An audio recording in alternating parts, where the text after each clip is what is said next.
The emergency session of the Galactic Council had been called with unprecedented urgency. Representatives from 12 major civilizations gathered in a massive crystal chamber orbiting the neutral moon of Kepler 442c. The air shimmered with translation fields as dozens of different atmospheric requirements were maintained simultaneously.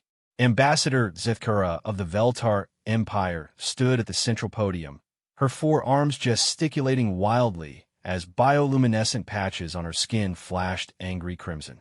The insectoid delegate had witnessed 3 galactic wars in her 2-century lifespan, but nothing had prepared her for what she was about to propose. Honored colleagues, her voice resonated through the chamber's acoustic amplifiers. The Zarathi Collective has crossed every line of civilized warfare. Their bioweapons have sterilized 17 worlds. Their planet crackers have turned entire systems into asteroid fields. We face extinction unless we act decisively. The assembled delegates shifted uncomfortably. The crystalline Shardhai representative chimed with harmonic distress, while the gaseous nebula lords pulsed with anxious energy within their containment suits. Everyone knew the Veltar were desperate, but what they were suggesting bordered on madness. "You propose involving the humans," stated High Counselor Mordan of the ancient hegemony, his tree-like form swaying with disapproval. "The same species we've spent the last 50 years keeping isolated in their small corner of the galaxy. The ones with the unstable governments, primitive technology, and disturbing tendency toward violence." Zethkara's skin flashed defiant orange. "Their technology may be primitive by our standards, but their creativity in warfare is unmatched. We've observed their conflict from afar. They weaponize everything: their music, their weather, even their food. They turn household items into explosives and create strategies from children's games." A collective murmur of unease rippled through the chamber. The human quarantine had been established for good reason. When first contact protocols had been initiated 50 years ago, the initial cultural exchanges had gone well enough. Humans seemed curious, adaptable, and surprisingly quick to learn. But then the observers had started filing their reports. Delegate Crixay of the Seafaring Confederation spoke up, her aquatic breathing apparatus bubbling with agitation. "Our xenobiologists spent decades studying their entertainment media. They create fictional scenarios where they fight impossible odds and win through pure determination and lateral thinking. Their concept of impossible appears to be merely a suggestion." "Exactly my point," Zethkara pressed on. "We've been fighting the Zarathi for 8 years using conventional tactics. We follow the galactic warfare conventions, maintain our honor, and steadily lose ground. The humans don't know these conventions exist. They'll create new rules entirely." High Counselor Mordan's bark-like skin darkened. "There's a reason those conventions exist. War without honor becomes genocide. War without limits becomes chaos. The humans haven't evolved past their barbaric impulses." "Have you forgotten the Denver incident?" interjected Counselor Yithana of the Mind Collective, her telepathic emanations touching every consciousness in the chamber. "One human child, accidentally exposed to our quantum mathematics, solved a problem that had stumped our greatest minds for centuries. In 6 hours, using what they called crayon drawings." The chamber fell silent. The Denver incident was classified at the highest levels, but every delegate present knew the basics. A 10-year-old human had somehow intuited solutions to 11-dimensional spacefold equations by drawing pictures. When questioned, the child had simply said it looked like her grandmother's quilt pattern. "Their minds work differently," Yithana continued. "They see patterns where we see chaos. They find connections across vast logical gaps.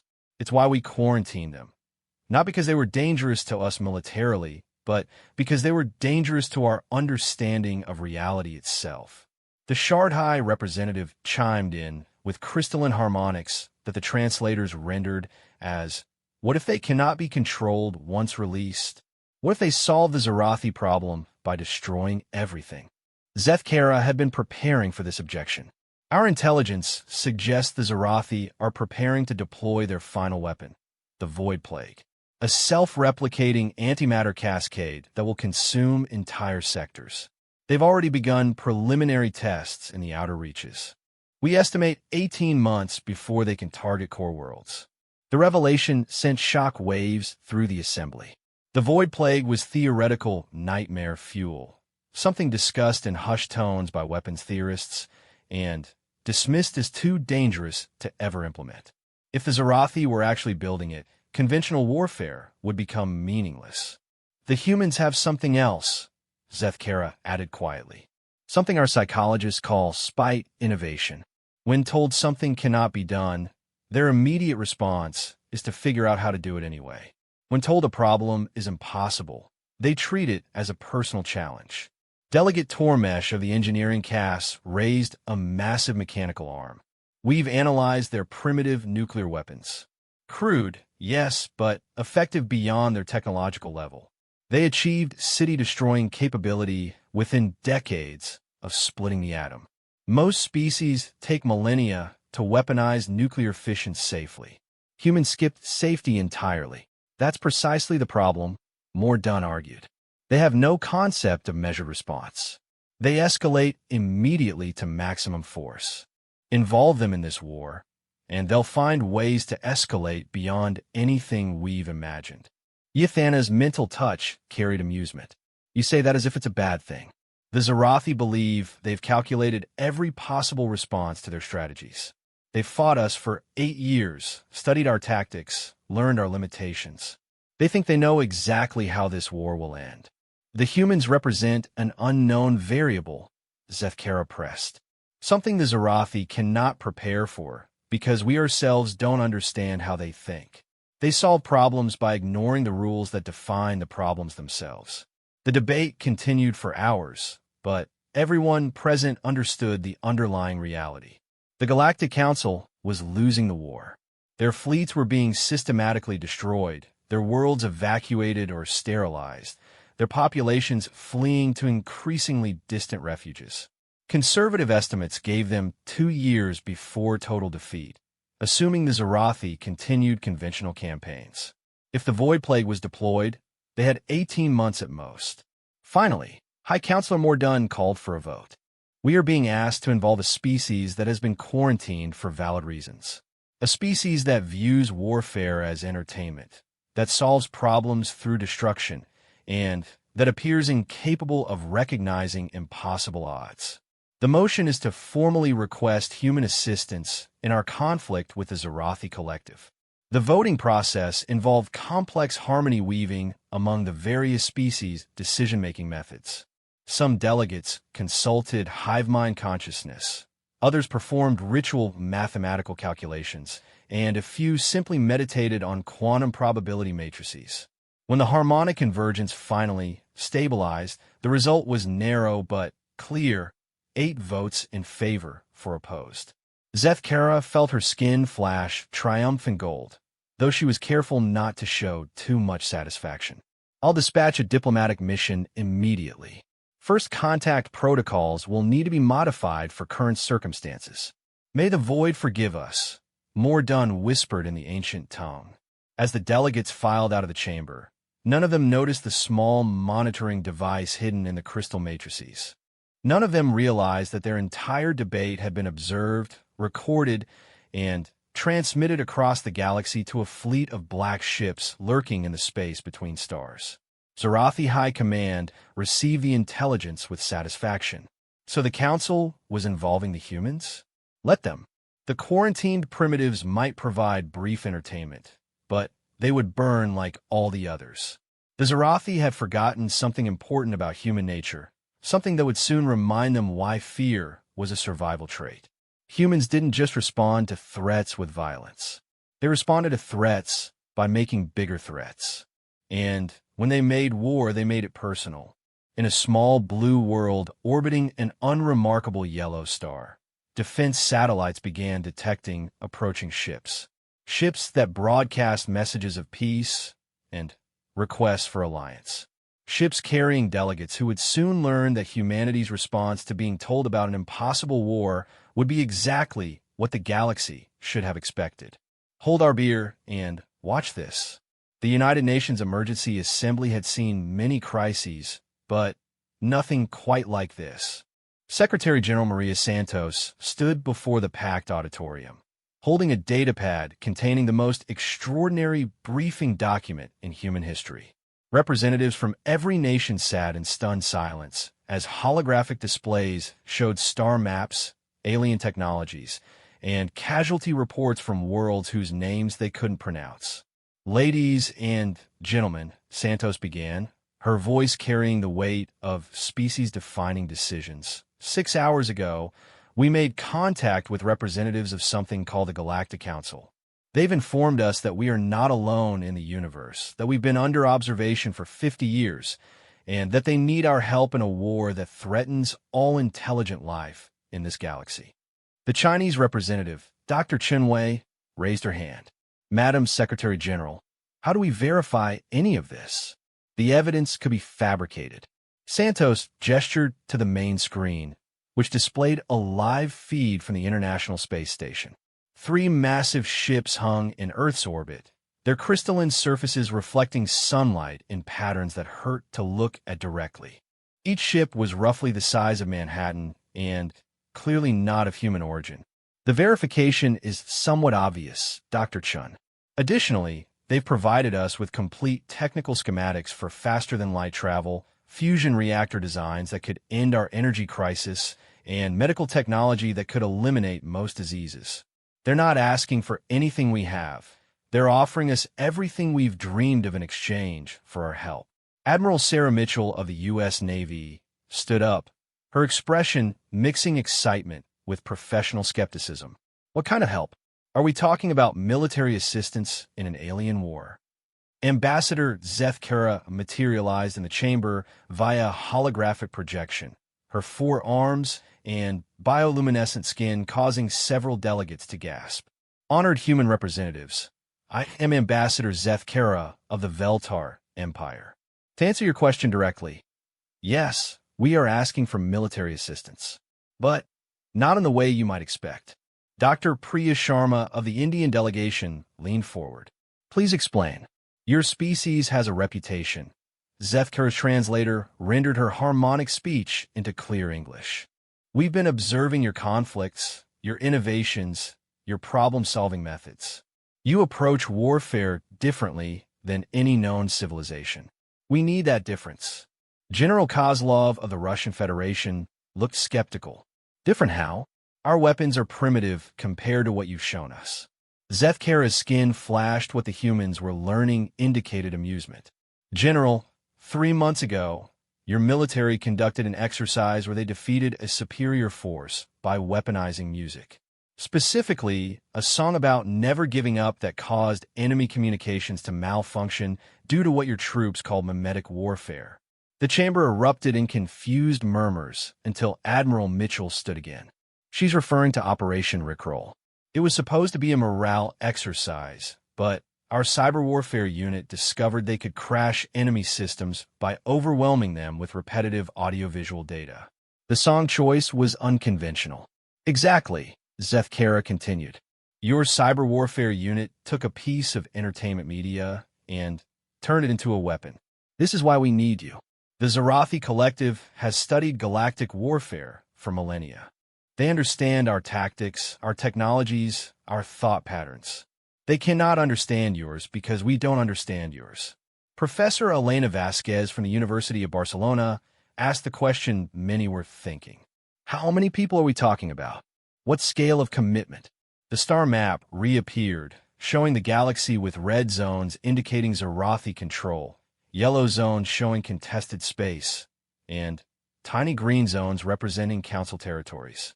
The scale was sobering. Humanity was looking at a war spanning thousands of light years and involving billions of beings. We're not asking for your entire military, Zeth Kara assured them. We need small groups of humans integrated into our existing forces. What you call special operations. People who can think outside conventional parameters and develop new approaches to impossible problems.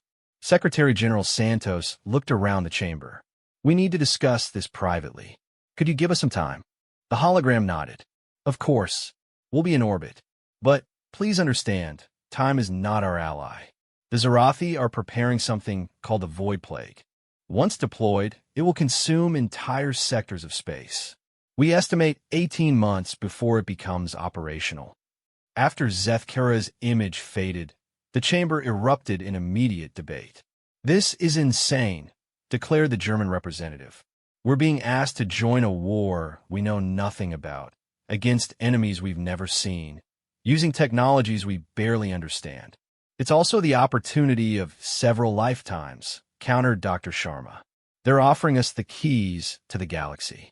Faster-than-light travel, unlimited energy, medical advances that could save millions of lives. Admiral Mitchell stood again. From a strategic perspective, we're already involved whether we like it or not. If this Zarathi collective is as dangerous as they claim, they'll eventually reach Earth. Better to fight them at a distance with allies than alone in our own solar system. But what if we make things worse? Asked the Canadian representative. What if our involvement escalates the conflict beyond control? General Kozlov actually smiled at this. My friend, have you studied human military history? We always escalate beyond control. It's what we do. The question is whether that's a bug or a feature. Dr. Chen Wei pulled up her tablet. I've been analyzing their technology demonstrations. The energy output of their smallest ship exceeds our largest power plants by a factor of 10,000. We're not just outgunned. We're not even in the same universe of capability. What will we possibly offer? Secretary General Santos had been thinking about this exact question. They specifically mentioned our approach to problem solving. They seem to think we have some kind of cognitive advantage. We do, said Professor Vasquez quietly. I've spent my career studying human psychology and decision-making. We're pattern recognition specialists, but we recognize patterns across domains that other intelligences might keep separate. We see connections between art and science, between play and work, between chaos and order. If other species are more specialized in their thinking, then we're generalists in a universe of specialists, Admiral Mitchell finished. With a Swiss Army knife of galactic civilization, the debate continued for hours, but gradually consensus began to emerge. The risks were enormous, but the alternative seemed to be eventual extinction anyway. If humanity was going to face galactic threats eventually, better to face them as part of an alliance with advanced technology than alone with current capabilities. The vote, when it finally came, was closer than many expected. 127 in favor, 66 opposed, with 14 abstentions. Secretary General Santos opened a communication channel to the waiting ships. Ambassador Zethkara, the United Nations has voted to provide assistance to the Galactic Council.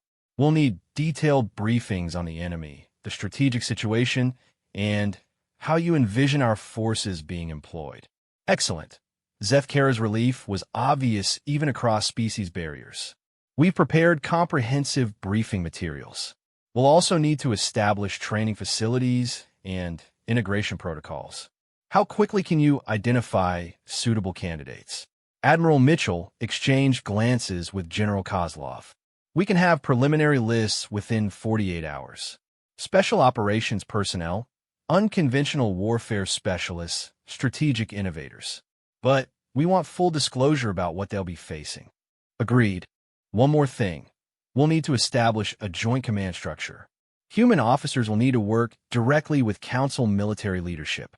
Are you prepared for that level of integration? Santos nodded. We've been preparing for this possibility since first contact with other intelligent life became theoretically possible. We're ready. What nobody in that chamber could know was that they were making a decision that would reshape the galaxy. Human military advisors would soon be teaching alien generals about the tactical applications of Murphy's Law. Human engineers would be improving technologies that were already impossibly advanced by human standards. Human psychologists would be analyzing enemy behavior patterns that had remained stable for millennia. And in the depths of space, monitoring stations belonging to the Zarathi Collective were registering unusual activity in what they had cataloged as a primitive sector. New ships were moving, new signals were being transmitted, and new variables were entering a conflict they thought they understood completely. The Zarathi High Command dismissed these readings as irrelevant. What could one primitive species possibly add to a war they were destined to lose anyway? They were about to learn that humans had a saying, "It's not the size of the dog in the fight, it's the size of the fight in the dog." And humanity had just entered the fight with the enthusiasm of a species that had spent its entire evolution overcoming impossible odds through sheer bloody-minded determination. The galaxy was about to discover why quarantining humans had been the right decision for the wrong reasons. The integration facility on Kepler Station had been hastily converted from a diplomatic outpost into humanity's first galactic military academy. Commander Sarah Chun of the United States Space Force stood in what used to be a botanical garden, now retrofitted with holographic battle simulators and alien weapon systems that hummed with barely contained energy. Around her, 200 of Earth's finest military minds were getting their first taste of galactic warfare. The results were unconventional. Staff Sergeant Williams, Chin called out, "Explain to our Veltar instructors why you just tried to use a gravitational tether as a slingshot." Sergeant Mike Williams, formerly of the British SAS, grinned as he helped his alien squad mate up from the floor. "Well, ma'am, the objective was to reach that platform without using the lift system. The gravitational tether had enough stored potential energy to launch a person, and the trajectory calculations were simple physics." The Veltar instructor, a veteran warrior named Keth Mora, flickered through several colors before settling on confused purple. "But the tether is for moving cargo containers between ships. It wasn't designed for personnel transport." "No, sir," Williams agreed cheerfully, "but it worked, didn't it?" Across the training floor, Colonel Maria Vasquez was observing similar scenes of creative chaos. Navy SEALs were turning shield generators into improvised weapons. Army Rangers were using sensor arrays to set up elaborate practical jokes that somehow improved team coordination.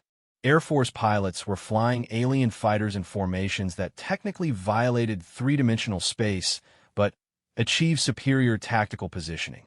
Colonel Vasquez approached Fleet Admiral Crixey of the Seafaring Confederation, her aquatic breathing apparatus bubbling with what the humans were learning to recognize as bewilderment. "Your Lieutenant Morrison just suggested using our communication array to broadcast what he called psychological warfare. Specifically, he wants to play Earth music at enemy positions." Vasquez looked over at Lieutenant Jake Morrison, who was enthusiastically explaining something to a group of crystalline Shard-High warriors. "What kind of music, Admiral?" "Something called heavy metal. He claims it will either damage enemy morale or interfere with their sensory systems. Possibly both." Knowing Morrison, he's probably right, Vasquez admitted. He once neutralized a hostile position by playing death metal so loudly that the enemies surrendered just to make it stop. Admiral Crixey's translator struggled with the concept. "Your species weaponizes sound." "We weaponize everything, Admiral. It's kind of our thing." The real breakthrough came during the first joint tactical exercise. The scenario was a standard one that had been used to train Council forces for decades. A small strike team had to infiltrate a heavily defended Zarathi position and retrieve intelligence about enemy fleet movements. The exercise had been run 847 times by various Council forces over the years. The best completion time was 4 hours and 17 minutes, achieved by an elite Veltar commando unit. Most attempts ended in failure. The human team, led by Captain Alex Rodriguez of the U.S. Marines, completed it in 37 minutes. "Explain," demanded war leader Theknara of the ancient hegemony, his tree-like form quivering with indignation. "How did you bypass the sensor grid?" Captain Rodriguez exchanged glances with his team. "We didn't bypass it, sir. We overloaded it." "Overloaded it how?" Corporal Lisa Park stepped forward. "We realized the sensors were designed to detect standard infiltration patterns, small groups moving stealthily trying to avoid detection. So we did the opposite. Opposite how? Theknara's bark was darkening with confusion. We triggered every sensor simultaneously, explained Sergeant David Kim.